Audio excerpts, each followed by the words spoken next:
Hello, and welcome to the God's Words Bible study. And as usual, we will start with a word of prayer. Our Father and our God, we thank you, Lord, for all that you have done, and we ask you, Lord, that you will lead us and help us, Lord, so that we may live a life that is pleasing to you. In the holy name of Jesus Christ, your Son, we pray. Amen. Mhm. Okay, so today we're going to be looking at a very familiar story in the Bible. It is a story of the woman with the issue of blood. If you remember, this is the woman who said that if she could just touch the hem of Jesus' garment, she would be healed.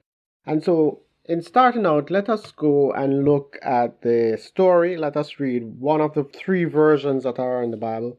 And the three versions are at Luke chapter 8, 41 to 48, Mark 5, 25 to 34, and Matthew 9, 20 to 22. Matthew just dealt with this in a snapshot.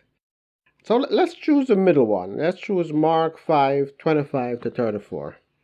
Mark 5:25.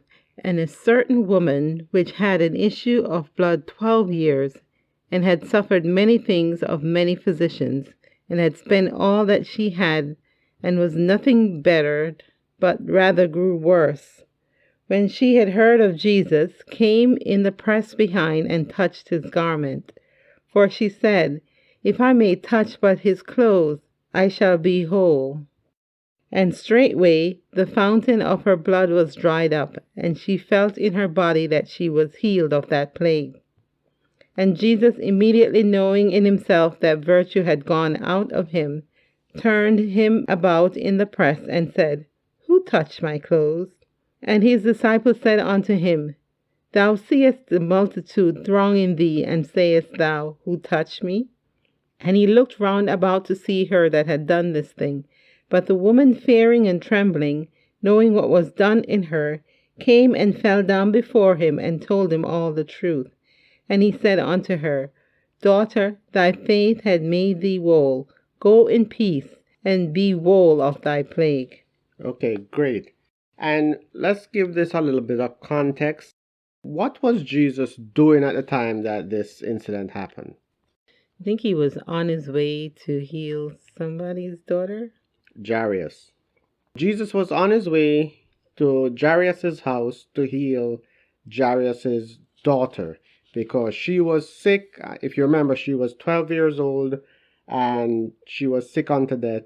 And this lady had an issue of blood. And how long did the lady have the issue of blood? 12 years. 12 years. So there's some parallel there. I won't go into that. I just mention it because everybody seemed to do that. Okay, so Jesus is on his way to Jairus' house. Right. And let me ask you something. Why is Jesus going to Jairus' house? Because Jairus came and asked for him to help his daughter, to heal his daughter. Did he need to go to Jairus' house? No. How do we know that? Well, he's spoken at other times. Well, for example, when the centurion came about his servant, he told him to go and he'll be healed that hour.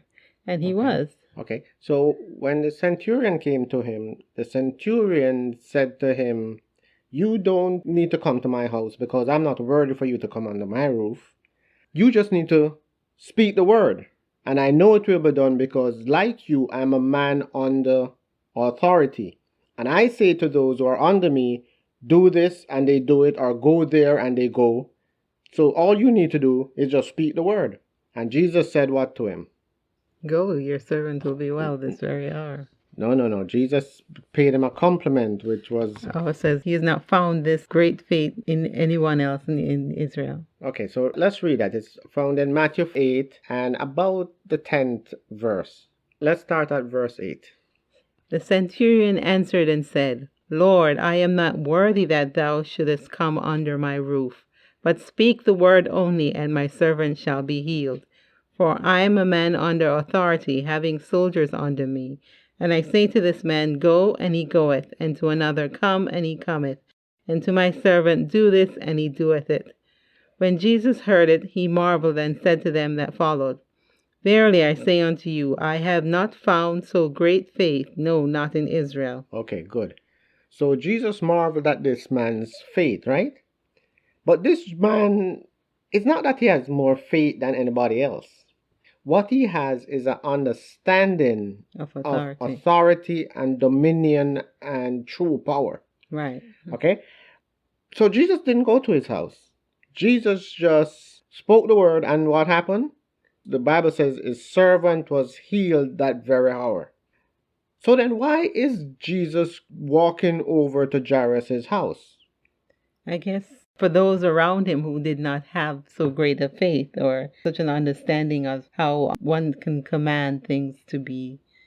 Okay, so here's what's happening here. If you remember in 1 Corinthians 9:19 to 22, Paul says that unto the Jew I became as a Jew, that I might gain the Jew, and to them that are under the law, as under the law, that I might gain them that are under the law, and to them that are without law, as without law. So Paul was saying that he met people where they are. And once he gets down to their level, then he can bring them up to his level. I put it to you that Jesus is doing the exact same thing in this story. Jairus, although a Jew and although he is in the tradition of Moses and the great prophets and all the miracles that God has done, he's not as far along as a centurion. Also, because remember when Jesus got to the house, the people there laughed at him. Yeah, but that's a different issue. We're just dealing with Jairus right now. Because he didn't go there for the people. He went there for Jairus. Because if we go back and we look to see what Jairus said to him in Luke 8:41.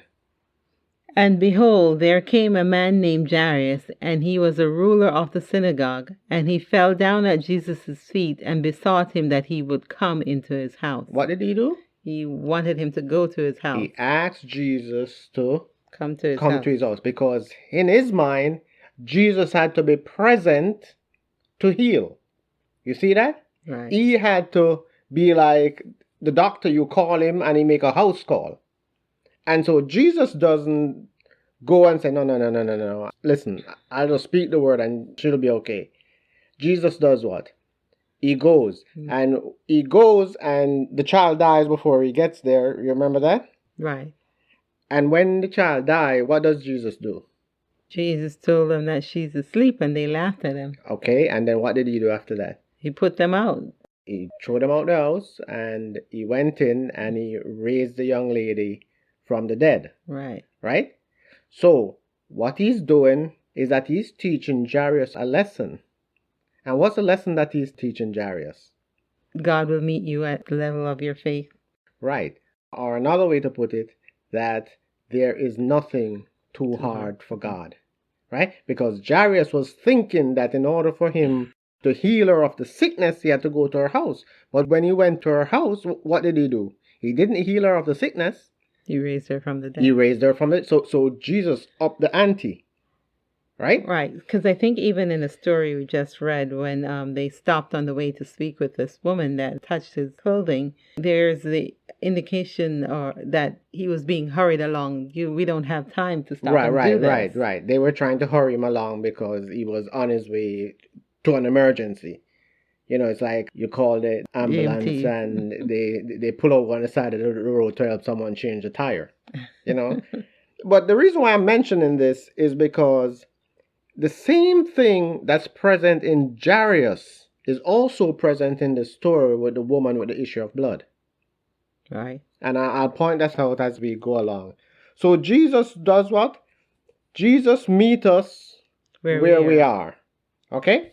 He meets us where we are and then he takes us by the hand and he leads us along so that we can get to where he is. But let's get back to this lady. What's her condition? She has an issue of blood. And what's an issue of blood? I suppose she was hemorrhaging. I don't know. Well, it has something to do with her menstrual cycle, which for 12 years didn't stop. Right? So she has this profuse bleeding. And what was her mental state at this time? She was desperate. She was desperate. And I want you to remember that word, desperate. Because what had she done prior to this incident? She had spent all her money going to the doctor and still wasn't healed. In fact, it's not that she wasn't healed. The Bible actually said that she was worse. She was worse. Right? Because those doctors didn't joke around to prod and poke. And when they don't know what's going on, they usually make things worse. Right. Okay, so her condition was that she was in this perpetual menstrual cycle. Now, one of the things that you'll always hear pastors say is that when she walks around the town, she was ostracized because she had to be making a public declaration everywhere she went. Have you ever heard that? I guess so, yeah. And what was this public declaration that she had to make? That she's unclean. Yeah, she had to go around and she had to say, unclean, unclean. Now, my question is that true? No, the Bible nowhere states that people who were having their periods have to say that. It was only stated for those with leprosy that they had to say unclean, unclean. Women who were seeing their menses did not have to do that. They just had to keep themselves in their quarters, basically. Okay, so let's go over it and see where we have got this misunderstanding about this pronouncement that pastors always say that she had to make. Unclean, unclean. We find it in Leviticus 13 verse 45. And as you said, it had to do with the lepers. And what does it say in Leviticus 13 verse 45? And the leper in whom the plague is, his clothes shall be rent, and his head bare, and he shall put a covering upon his upper lip, and shall call unclean, unclean. Okay, so this is the first recorded instance of people wearing a face mask. Okay? All right, so the leper goes around and he makes a pronouncement, unclean, unclean. Why? Because his disease is contagious. Because his disease is contagious. Highly contagious. But with the issue of blood, with the menstrual cycle, that's not contagious, at least not that I know of. And so, but it can make another person unclean. It doesn't make them unhealthy, but it can make them unclean, right? Right. Because the Bible does say that anyone who touches her or sits on a seat that she sat or lie on a bed that she lay will be unclean. Right. So she can make other people unclean. And to get a full understanding of this, we can look at Leviticus 15, 19 to 33. We won't look at it now, but for those of you listening, you should go back and read Leviticus 15, 19 to 33. But there's one thing I want to point out. In Numbers 5, 1 to 3, it does tell you about the putting away of those who are seeing issues. Can we read that, please? And the Lord spake unto Moses, saying, Command the children of Israel that they put out of the camp every leper, and every one that hath an issue, and whosoever is defiled by the dead. Both male and female shall you put out, without the camp shall ye put them, that they defile not their camps in the midst whereof I dwell. Okay, so why are we separating these people? So they won't defile others. No. Because the Lord is in the midst of the camp. And he doesn't want the camp defiled. Yeah. Now, they have the propensity to defile others, but their presence in the camp does what? Defile the camp. So during this time, they were given a little quarter outside the camp where they would stay while they were unclean. Now, let me just point out a couple of things.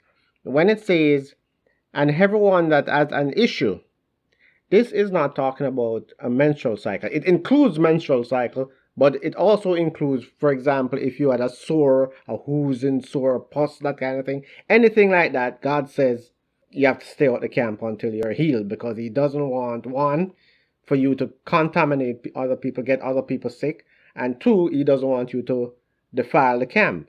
Right. Now, I put it to you that that rule was not in existence when Jesus walked this earth. Okay. Why? I don't know. If someone had to go out the camp, right? There was no camp. There were lots of Romans in their community anyway. Romans don't make you unclean. They can, because they don't practice necessarily all these things that the Jews were. No, forget the Romans for now. Just think about the Jews themselves, as if there was no Romans. So let's talk about when David was king, this rule did not apply. Why am I saying that? You don't know. When the rule applied was when they were in the camp, when they were in the wilderness. and they occupied a very small area. Okay. So they could physically get out of the camp for a week or two and still be in proximity of their family, of the nation. Once they occupied Palestine, once they occupied the land of Israel, where would they go when they're unclean? There's no place to go unless they went to a foreign country. You'd have to go to a foreign country, and that doesn't make sense. So during the time that they occupied Palestine, when they occupied Canaan, when they occupied Israel, When they were still sojourning. no, during the time when they are occupying the promised land, Okay. when they are unclean, they did not need to separate themselves from Israel. They would just separate themselves within their family. Right. You get that? Right. So during the time when someone was sick, they would probably stay in a separate room or something, but they wouldn't. There's no place to There's go no out. place to go outside Israel, Right. right? Especially, you live in Jerusalem, and once a month you have to make a trek that takes 2 weeks to get out of Israel. By the time you come back, guess what? It's time to go again. Time to go again. So this rule was not enforced as we think it was during Jesus' time. Okay. If a woman was seeing her menses, she'd do what? Just separate herself from the rest of the family in the house. She'd basically stay home, Right. In the right? house. So, for example, if you go to New York City right now, down in the Diamond District, you will see each morning and each evening a couple of school buses coming for the Jews. And out of one of the bus, all the men would come, and out of another bus, all the women, the men and the women doesn't travel together. And the reason why they don't travel together is because of this rule. So that if a woman is seeing her cycle, she wouldn't accidentally contaminate any of the men. And so that's why they keep them separate in transporting to and from work. That's the Orthodox Jews in New York City. All right, so we can put aside that she had to make this proclamation and tell everybody. At the same time, what is correct is that she's not supposed to be in this crowd. Right. Right? Right. So she comes along and she says she heard about Jesus, she heard about all that he has been doing. And I'm going to show a progression, but before I show you that progression, what she said as she was making her way to Jesus was that if I but touch the hem of his garment. Now, when she talked about touching the hem of his garment, exactly what was she talking about? I guess the fringes. The fringes. God said you shall make a fringe of blue on the edges of your garment. And why did God tell them that they had to make this fringe on the four corners of their garment? So they wouldn't forget their God. When they go out in the fields or whatever, they wouldn't forget God's commandments or whatever. Exactly. And do you remember why God instituted this particular rule? I don't know. I don't remember. Okay. The reason why God instituted this, and this is the thing that I love about my God, is that my God is practical. He doesn't do things just because. He always has a reason why he gives us rule and commandments. And this particular rule was instituted after the incident with the guy who went out to pick up sticks on the Sabbath to make a fire. And after they took him to Moses and said, hey, blah, blah, blah, Moses took him to God, and God did what? They stoned him, and he died because that was the rule for breaking the Sabbath. God immediately, as a response to that incident, instituted this rule in Numbers 15:37-41. And what does the rule say? And the Lord spake unto Moses, saying, Speak unto the children of Israel, and bid them that they make them fringes in the borders of their garments throughout their generations, and that they put upon the fringe of the borders a riband of blue, and it shall be unto you for a fringe, that ye may look upon it, and remember all the commandments of the Lord, and do them, that ye seek not after your own heart and your own eyes, after which ye used to go a-whoring, that ye may remember and do all my commandments, and be holy unto your God. I am the Lord your God, which brought you out of the land of Egypt to be your God. I am the Lord your God. Okay, so God says, you're going to put fringes upon the four corners of your garment so that every time you bend down to do work, you will see it and it will remind you of the commandments. right? Not the Ten Commandments, God's but the entire book of Moses, right? Right. Now, here's why I love this law. God is saying, listen, I'm not going to leave it up to you to remember, because sometime you might forget. But the moment that you're going to do any type of work, you're going to bend over. Mm-hmm. And once you bend over, you're going to see this blue, It's a reminder. this blue ribbon, and it's going to jar your memory, and you're going to say, oops, I'm not supposed to be doing this. Right. And so you stop. Now, let me give you another thing that God did, which I find to be so endearing. Another practical thing that God instituted to help his people stay on the straight and narrow. Can you even guess where I'm going with this? You can. What am I talking about? Circumcision. Circumcision. Circumcision was also given so that just as when they bend over to do work, they saw the fringe. When they went to do their little bad deeds, when they went to commit fornication or adultery, and they whip out that thing, it would remind them that, oops, I answer to a higher power. And why did God institute circumcision? I think it was a sign of that they're holy unto him. Okay. You see, that we keep missing it because we always go spiritual, but I'm telling you that this is a practical rule. What happened was that God told Abraham that he would give him a son of his own bowels, right? And Abraham, looking at his own circumstances, says, listen, I'm getting old. Sarah is already past this stage. So they invited a third party in, a surrogate, and he had a son by that woman. And when that child was about 13 years old, I think, God came to Abraham and he says, listen, a year from now, you're going to have a son. And after Abraham keeled over laughing and laughed himself into a frenzy, God asked him, is there anything too hard for God? And God says, I assure you, 1 year from now, Sarah. And God, this time, God made sure that he specified, Abraham, it's not you, the singular. It's you, plural. You, the unit. Man and wife, they become one flesh. You, that one flesh, is going to have a son. Right. Sarah, your wife, is going to have a son. She's going to give birth. And after this, God instituted circumcision, and all the male in Abraham's household was circumcised. Okay. As a reminder that it is not through the strength of the flesh that God keeps his word. God keeps his word through the power of his spirit. Right. Okay? But that's just another, yeah. That story is found in Genesis 17. Okay, good. But that's just an aside. I just wanted to point out, just in case anyone ever wondered why God's instituted some of these rules. They're very, very practical. And I'll show you another one as we go through this story. So what she in fact touched was the fringes on Jesus's garment. Right. So she bent over and she touched the fringe of Jesus's garment. And what happened? And she was healed. She was healed. But let's pause here right now and ask ourselves the question, why did she think that by touching his garment, she would be healed? If we go to Mark 3 and verse 10. For he had healed many, insomuch that they pressed upon him for to touch him, as many as had plagues. Okay, so what they were doing is that when Jesus went into these towns, these people went berserk.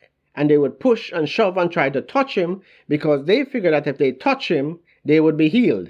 Right. It's like fighting to see a doctor, modern day. It's like a doctor going into a village that hasn't seen a doctor for 20 years. Everybody would crowd around trying to see this doctor because they think that this doctor can help them with something that they have been suffering from. So when Jesus went there, they're all shoving and pushing, trying to touch him. And as many as touched him, they got healed. Right. Now she is going one step further because she's not trying to touch Jesus. Why not? Because she can't get that close. She could. If she could touch the hem of his garment, she had to bend down. If she didn't bend down, she could have just touched him on the shoulder. Well, why is she touching his hem? Because she can't touch him. That's what I just said.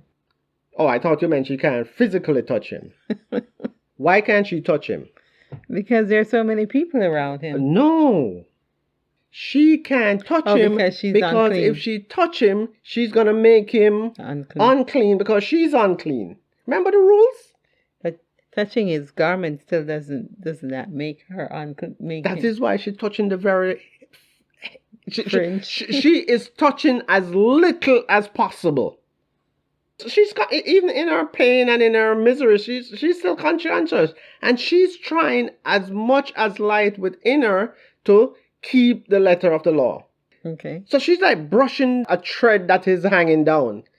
She's going for minimal contact. Right. So as not to contaminate him. Right. You see that? Okay. All right. But she had heard that other people were touching him and they were being healed. And she says, I don't have to go that far. If he has power to heal me, then all I need to do is touch the hem of his garment. The hem of his garment. Now, let me just point out something. The truth of the matter is that she didn't have to touch the hem of his garment. That's correct. Because if you remember, when Peter, after Jesus died and was resurrected and ascended to heaven, when Peter would walk past and his shadow would touch people, they would be healed. Right. And Paul would wipe an handkerchief on his body and send it across to other countries and other cities, and people would get healed. Right, right. So she didn't need to actually touch him. And so we're going to see that later on, other people started doing what? Trying to, instead of, if you notice in, okay, let's deal with it right here, seeing that we're already here. In Mark 3, verse 10, that which you just read, people were touching him.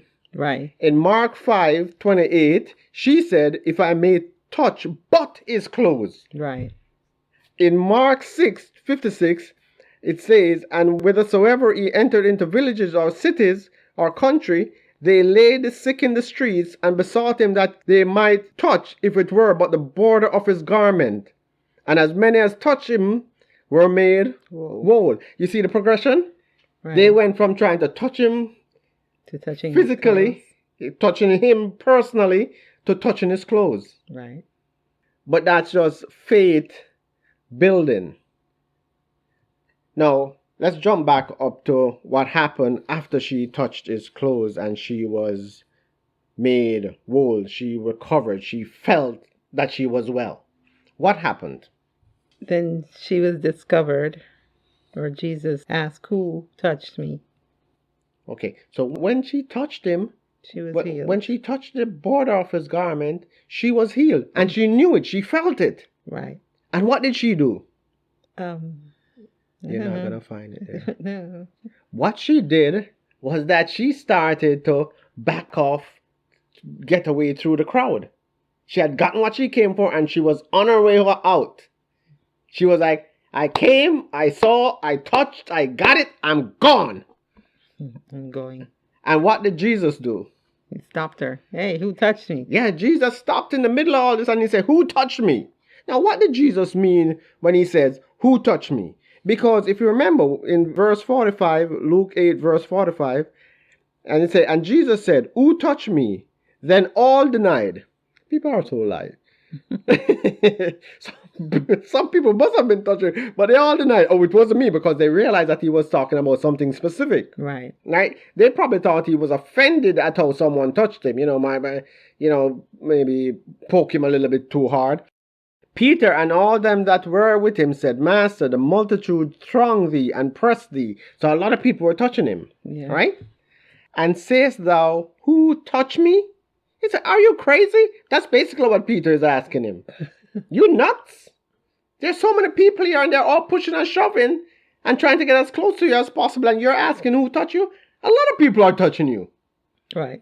But Jesus was talking about a specific touch. Right. And this touch had nothing to do with contact. You see that? Mm-hmm. Because she barely brushed the hem of his garment. Right. But what happened with Jesus when she touched the hem of his garment? Virtue left him, it says. And what does he mean by virtue left him? You mean like, what's a virtue? A virtue is like love, moral. His healing power. His power. He felt power go out of him. Right. Now, does that mean that he felt drained like a battery? No, I don't think he felt drained, but he felt that somebody was healed, and Because he knew he needed to get the he glory. knew what was happening. But if she left without giving God the glory, then she have sinned. Right. You see, in touching the hem of his garment, she didn't sin. But if she left the premises, then she's a thief because she has robbed God of his Glory. glory. And my church friends, let me just stop here and just remind you that whenever you go to church and you ask for prayer and your prayers are answered, it's not private. Stop keeping it to yourself. I've had friends throughout the years that they would be coming to church and they would be asking for prayer for a certain sickness or something.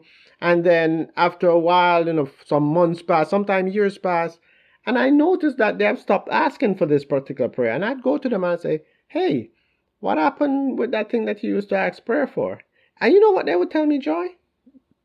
God took care of it. God took care of, God answered their prayer. And I said, so you're telling me that you were asking for this thing for so long, and now God answered your prayer, and you didn't come back and give him glory?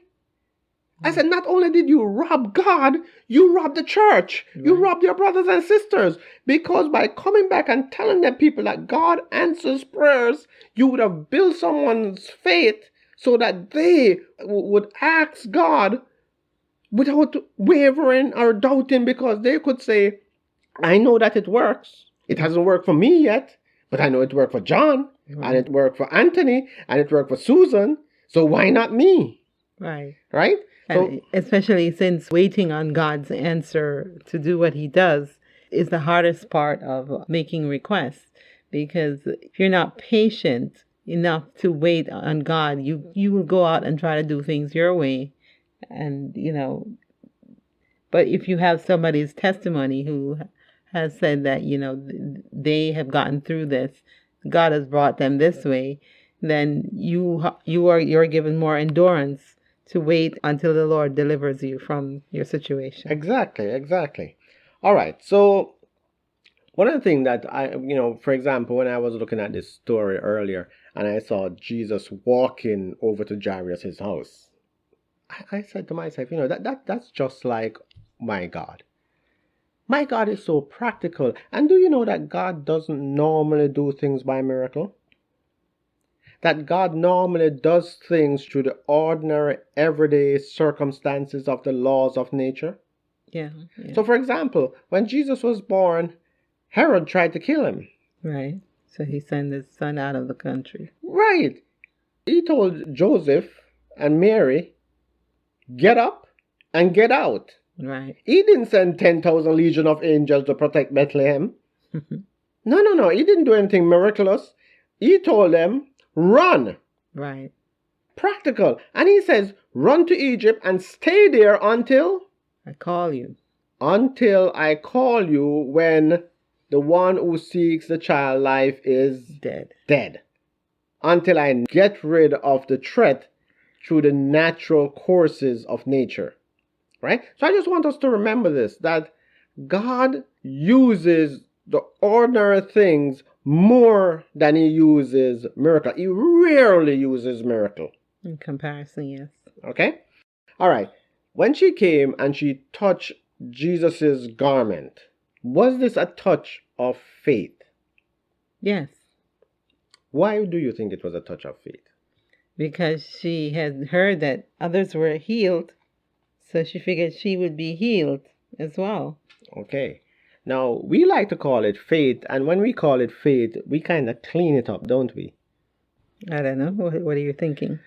Well, I don't think it was so much faith as we think of faith today, as much as it was desperation. Oh, she was desperate, that's for sure. No. She was desperate because she had tried everything. But hold on. Desperation brings you to another level of faith. Exactly. Because you realize you have no other avenue, you have to cast yourself at the mercy of God or... Okay, good.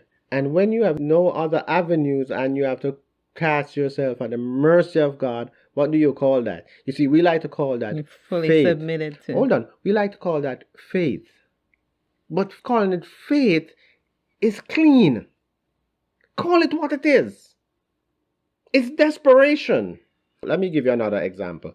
You remember when the Mount of Transfiguration, when Jesus took John and James and Peter up to the Mount of Transfiguration, and he met Moses and Elijah on the mountain, and he came back down. A father met him, and the father had a son who had a demon. Right. And the demon, when he came on him, would throw him in the fire and throw him in the water, trying to kill him. Right. And so he came to Jesus and he complained, and he said, listen, I carry my son to your disciples, and they can't heal him.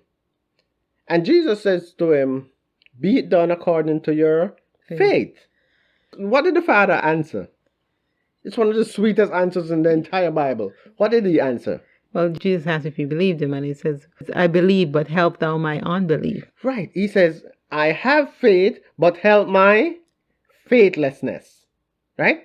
I believe, help thou my unbelief. Now, I'll put it to you once again, that's not the type of faith that we talk about in church. This is desperation. This is, I'm at the end of my rope. If you don't help me, there is no help. Right. You get me? Right. This is a no bars old faith. Right. Okay? This is faith in the mud. Faith on the battlefield. This is not faith in the pews. Faith in the pews is useless, because we are just praying for things that we think that we can, by our own ingenuity, go get these things. But we're kind of tipping the deck in our favor by praying to God. You understand? We already made up our mind what we're going to do and what we want. And we're kind of praying to make ourselves look holy. Yeah, to kind of get God to come along with our plans, right? I'm telling you that this woman with the issue of blood, this guy with the son with the demon, that's not the type of faith they have. Their faith isn't church faith. Their faith is hospital, battleground, accident scene faith. You see that? Faith in the morgue kind of faith. Exactly. Another one is a Syrophoenician woman. You remember her? Yes, her daughter. Her daughter. She had a demon. I don't remember if she had a demon or if she was at the point of death. She had a demon. But whatever she had, when she came to Jesus, she was desperate. Right. And so no matter what happened in that transaction, she wasn't going anywhere until Jesus gave her what she wanted. You understand? This is the kind of faith that we like to talk about in church, where we talk about when Jacob battled with the angel, battled with God, and he held on to him and he says what? I will not let you go unless you bless me. That's the type of faith that we're talking about here. You see that? Right, right. And so this faith comes from desperation, because we have exhausted all alternatives. There is nothing else left after this. Right. If I don't get this, I might as well just dig a hole and pull the dirt in over me, because I'm done. And of course, you mentioned that when this guy came desperately with his son, Jesus told him, if thou canst believe, all things are possible to him that believe. No, Jesus didn't ask him, as we like to think, that, do you believe? Jesus just gave him the formula. What's the formula? If you can believe it, then it's possible. Then it's possible. Why? Because God is able. Because God is able. And if you remember, Jesus' high priest of prayer, not just able, but willing. He's more than willing. He's eager. If you remember, Jesus' high priest of prayer in John 17, he says what? Whatsoever you ask in my name, the Father will do it. Whatsoever you ask. And so, if we can believe that, then we can get it. Our problem is that whenever we hear that, we start thinking right away of money and property and fleshly things. Right. And that's not the thing that's going to make us happy. The thing that's going to make us happy is not what God can give us. It's God himself. That's right. Now, I want to ask you that's listening to this, have you exhausted all your efforts to fix yourself? Have you come to the end of yourself? Because until you do, you're not going to develop the type of faith that you need. Because the type of faith that you need has its only assurance, its only resource in God. It's, I can't do it, I need help. Okay? Not, hold on. I need help, not I need assistance. Right, right. It is not the same thing. Right, right. Okay? I don't need someone to help me to get up. I need someone to do it for me. Pick me up. Mm-hmm. Okay. So why did Jesus publicize her? Why did Jesus put her on blast, as we like to see? So she could give God glory. So she could give God glory. And when you give God glory, what happens? Everybody is glorified. If you remember when we did the Milk series, we did the glory of God, and we said that the glory of God is when God is pleased with his handiwork. And when is God pleased with his handiwork? When his handiwork turns around and say, thank you. Right. Then he is pleased. And when he is pleased, he is glorified. I know what God does when he is glorified. He blesses you again. He blesses you again because he can't help himself.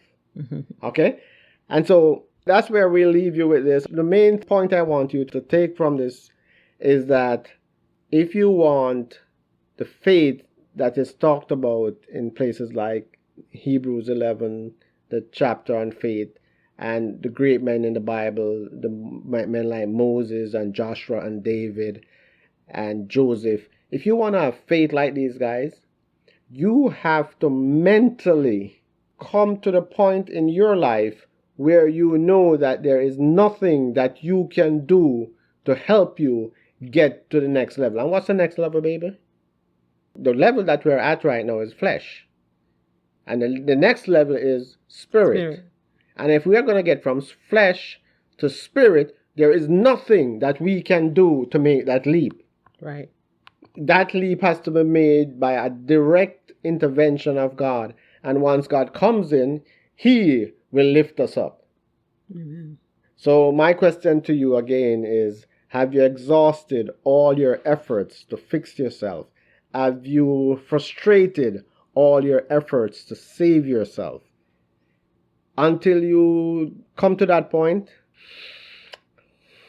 you're working in vain, because God is not looking for a partner. He's looking for a vessel. May God bless you and keep you. May he make his face to shine upon you and be gracious unto you. Until we meet again, walk with your King. Goodbye.